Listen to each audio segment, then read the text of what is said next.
Ever since Dragon Ball Return with Super, we've seen a lot of new forms introduced, especially recently. But it seems like they're not hitting as hard as the older ones. Now, don't take this video as me saying these forms are bad or anything. I actually do like a majority of them. But I've noticed that they're pretty controversial, to say the least. There are a small handful that are pretty unanimously liked, but more of them have pretty mixed views, and there are even some that are just hated by a lot of people. Granted, I can't speak for everyone, I'm just going off what I've seen being a part of this community for many years. So I'm going to be speaking pretty generally in this video, and there is going to be some of my own opinion here. But I think it's a pretty interesting discussion to have, because it feels like not every Dragon Ball form is special anymore. That's not to say they were all perfect beforehand, but there's definitely some sort of disconnect nowadays. Think back to the first time you saw Goku turn Super Saiyan. I think it's safe to say this is the most iconic scene in the entire series, and it's one of the most iconic in anime overall. It's not just because the scene's cool either, there's so many reasons behind that. But just think back to that scene. Think back to how you felt when you saw Goku do that, whether or not you knew beforehand that he was going to transform, because hey, I actually knew beforehand when I saw that. But that scene's special. That form is special. When you think of Dragon Ball or Goku, Super Saiyan is pretty synonymous with it. That's probably one of the first things that's going to come to mind for you. At least I'd expect that for most people. But what makes that form so special, and why can't other forms capture that anymore? And not just that, but why did it seem like forms used to be better in a way? That's what I'm going into today. I want to explain why some of the forms may fall flat for some people, and what causes people to not care about them as much. But also, I'll talk about what makes forms work, whether that be from Z or GT, or even the ones in Super that do work for most people. I think it's good to start at the beginning first. And by that I mean Z. I mean, we could go back to OG Dragon Ball, but really the only thing there is Uzaru, which isn't really explored until later on anyways. The reason I'm going back to Z is because if you look back there, you'll notice that a lot of the forms are generally more liked. Again, I can't speak for everyone. One of you might hate Super Saiyan out there, in which case, what's wrong with you? But for real though, most forms in Z are pretty well liked. Not all, which I'll get to later, but most. The forms in Dragon Ball Z are pretty new to the series in the first place. In original Dragon Ball, the closest thing we had to transformations were Goku going Uzaru, which is actually a transformation. We have Piccolo becoming a giant. And then we have Manwolf, who could become a wolf. That's it. So they were pretty unique for Dragon Ball. Also, most of the forms were just villain exclusive. And usually they were just different stages of power. Look at Frieza, Cell, and Buu. Frieza's was just suppression of his power, Cell just had different stages of perfection, and Buu transformed based on absorptions. You could even bring up Zarbon too, because he suppresses true power. Outside of that, transformations were pretty rare besides with the Saiyans. The forms actually felt kind of special. Let's begin with Uzaru. It's something that's pre-existing. We saw it in the beginning of the series, and we barely knew anything about it. We just knew that Goku could turn to a giant monkey when the moon's full.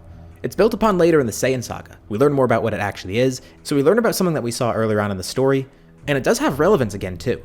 It builds lore, explains something that we previously had, and it's actually used multiple times throughout the arc. And while it's a technique and not a form, I know someone's going to want me to mention Kaioken, so let's mention that here too. Goku has to train for this, and it isn't an easy or pointless power-up. It accomplishes something and makes us see how dire the fight is. It's very basic, just a power boost, but it's used in moments of desperation for Goku. It's not just his power being boosted, it's him pushing his body to the absolute limit, giving him so much power that he can't even handle it. There's weight behind its usage, and it remains relevant for a bit too, even being used on Namek. It's not a one and done thing, it's something special, it has impact when it's shown. Since we're still going in chronological order, let's go with Super Saiyan next. Obviously before I was mentioning how iconic it was, but why is it iconic? There's reasons behind it. If we're going to discuss what makes forms bad in Super, we might as well discuss what makes forms good here. And Super Saiyan's a great example of that. Its presence is impactful. We see it built up ever since the Saiyan saga even. We have no clue what Super Saiyan is, but we know it's a legend that makes people incredibly strong. Whether the Super Saiyan's a person, a transformation, some sort of power-up, anything. We don't know what it is. We're strung along and even misled a few times as to what it could be. And when it shows up, we get a great payoff for all that buildup. It's not something that came out of nowhere either. And there's weight behind its appearance too, not just from that payoff for the foreshadowing beforehand, but because of the context of the scene where Goku gets it for the first time. The emotions surrounding it, all the different plot points that led up to Goku getting it. It's something that people were waiting for, it didn't come out of nowhere, and it wasn't made pointless later on. The same applies to Super Saiyan 2 to a lesser extent. It's building upon the previous stuff we knew about Super Saiyan, because that's exactly what it is, an evolution of Super Saiyan. We saw what everyone had to go through to attain it. Improving Super Saiyan was a major plot point of the arc. Goku, Vegeta, Trunks, and Gohan had to go through all the different stages for it, until finally, it appears in another impactful scene. A scene that's also full of emotion and iconic for a reason. So iconic that people think of the scene when they think of Gohan. We could even go into GT, talking about Super Saiyan 4. Pretty much everything I said applies here too. It builds upon the lore that we already had about Saiyans. It has an incredibly memorable and awesome introduction. The form remains relevant throughout the entire story too, despite it showing up relatively early on in GT. It's not like it's there just for that arc and then does nothing after. It's continuously used and built upon. And you probably noticed by now, I skipped over Super Saiyan 3. That's the one that I wanted to talk about too. This is the only one here that I haven't seen as universally praised. Of course, there's probably some detractors against Super Saiyan 4 and even Super Saiyan 2 at the same time. But Super Saiyan 3 does catch a lot of flack, and let's talk about that. Since we already talked about the forms that everybody loves, why is this one not loved too? Super Saiyan 3 kind of just appears out of nowhere. Of course, it does make sense in context. Goku was training for 7 years straight. He didn't even really need to sleep in Otherworld. Him unlocking a new form isn't too crazy. It's just when it appears, and what it accomplishes when it does appear. The design is one thing. I know some people hate it, some people love it. I'm personally the latter, but a design doesn't make or break a form. The intro is also pretty awesome too. It's probably one of the most liked things about the form in general. But beyond it making sense and having a cool intro, what else does it have going for it? It's just randomly dropped on us that Goku has a new form, which could have been useful in the fight against Majin Vegeta, and of course we do get reasons later on for why he didn't use it, but still in hindsight it kind of makes him look bad. And the next thing I'm going to say isn't something that I necessarily think, but it's something that I have seen other people say. It doesn't really have a crazy lasting impact. It shows up against Buu and just buys some time against him. Then when Gotenks appears, he just gets it with no work at all. Then later on in the fight against Kid Buu, it does have a pretty unique aspect to it that's introduced, with the fact that it can't be used by a living person that well, but I've seen some people not like that. And I kind of get why, because the form later on just becomes a little bit more useless, to the point where you can't even really use it as a nice power boost, because any ki you do charge up just leaks out of you. The only thing rectifying this is way later on when you find out that having a tail could help with it. But that's another big reason I've seen people bring up. It appears randomly just to be used as a power-up, and nothing more than that. Narratively, it doesn't work as well. And it also loses relevance. It feels like it's not going to be useful at all. I'm saying this as someone who likes Super Saiyan 3. The reason I'm going into these bad aspects about it is because, well, a lot of this applies to Super's forms. So now let's go into there. Let's talk about the forms that actually do work. Again, I'm speaking very generally here, but the ones that I've seen like the most are Super Saiyan God, Ultra Instinct, and surprisingly enough, Orange to an extent. And I'm glad about that because Piccolo's my favorite character and he deserves it. There's also Wrathful and Ultra Ego to an extent, but I'll also talk about those later on too. Super Saiyan God all around is great. It has a clean design, has an impactful introduction, adds to the lore of the story, and it's handled well in Battle of Gods because it's the focus of the entire movie. This also kind of applies to Ultra Instinct. Granted, the Granola arc muddied how it's perceived, so I'm not going to go too off topic with true Ultra Instinct, but for what it's worth, this form was generally pretty well loved before that and was handled amazingly well. It's unique, it's fresh, it's a natural evolution of Goku's powers and what he's been working towards, and while the design isn't anything crazy, it looks really good, which matters just as much. If it ain't broke, don't fix it. Then to a lesser extent there's Orange. It has a unique design, it just looks and feels strong. There's lore built upon it that adds to Piccolo, and overall it's handled pretty well outside of one aspect. So Super clearly can make good forms that everyone's gonna like, so why did the other ones not work as well? Let's start with Super Saiyan Blue. This one's more mixed, and even though I do like it, I can see why others don't. It's often looked down upon, and the biggest reason I see is because it's a recolor. I am on the side of if it ain't broke, don't fix it, but yeah, I could see why people might not like that, even if it does have other changes beyond just a different color hair. The form does make sense too. In terms of explanation, it works. It's Super Saiyan plus Super Saiyan God. But there's some weird ways it's written narratively. First of all, the introduction isn't as impactful when you look at it. It's teased a little bit in Resurrection F, but then when it shows up, it's just not as impactful as Super Saiyan God was.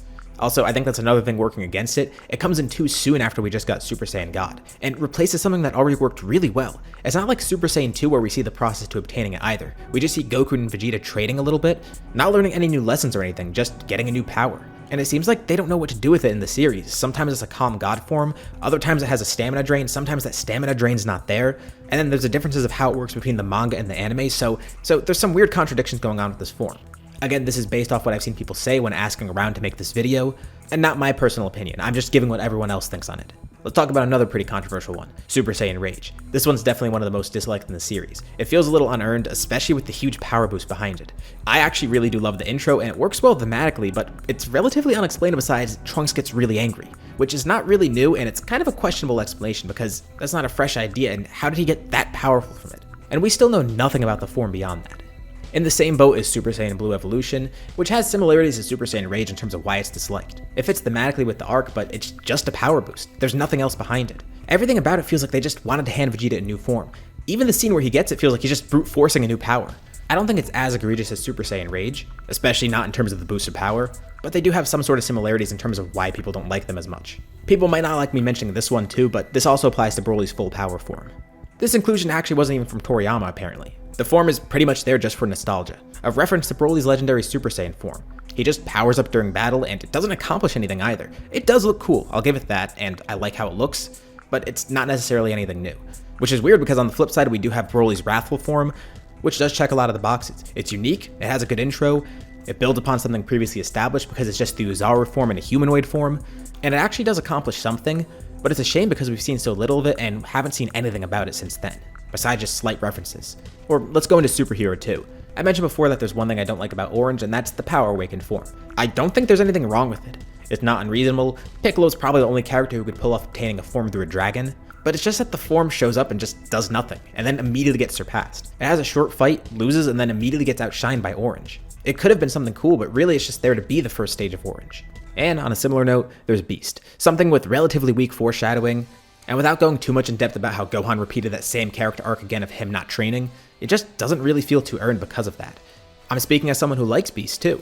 It shows up kind of out of nowhere just as a power boost in the end, and it only barely ties into how Piccolo got Orange.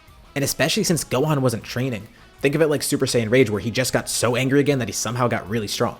I don't think it's as flimsy as Super Saiyan Rage, but again, similarities are there. And I do like the design, but I could definitely see why others don't. Ultra Ego is also kind of a strange case, but there's an effort there at least. I don't think I'd say that one is unanimously liked, but for what it's worth, it's at least pretty unique and it gives Vegeta a new direction. We know how it's attained, it didn't come out of nowhere, and we actually saw something similar before with Toppo, and it's unique in terms of how it works. Granted, I don't think it's done as strongly as Ultra Instinct or Super Saiyan God, but it's worth mentioning because this form does do things right. But in terms of the other forms that didn't really work too well, did you guys notice a pattern there? There's 3 reasons why I think these forms kind of fall flat. And these 3 things are avoided when other ones work well. For one, these forms are kind of just an afterthought, simply being used as a power-up. A form being used just as a power-up isn't wrong, but there should be some purpose beyond that. A character earning a form just because they got really angry or because they trained really hard, that kind of makes it lose the same impact. Second reason, some of these forms are just barely explained. Super Saiyan Rage, Trunks is mad. Super Saiyan Blue Evolution, Vegeta evolved. Beast Gohan, Gohan got angry. That form also does have a lot of misinformation around it, and nothing has actually been confirmed about what that form is. The official explanation is basically just Gohan got mad as a kid, and he got mad again. The third reason, they might just be unimpactful overall in terms of how they're introduced. Super Saiyan Blue is a great example of this. It got introduced in a movie that, well, not a lot of people like. It has a weak introduction in general, and in its first fight, we see Goku lose because he got hit by a little laser, which probably diminished some people's opinion on it. Those 3 points apply to a lot of those forms that I was mentioning, and all the forms that I covered before that worked really well, it didn't apply to them. The forms weren't an afterthought, weren't just being used as a random power-up. They were explained, we knew about them, and they actually tied into the lore at some points too. Their introductions were impactful and done well.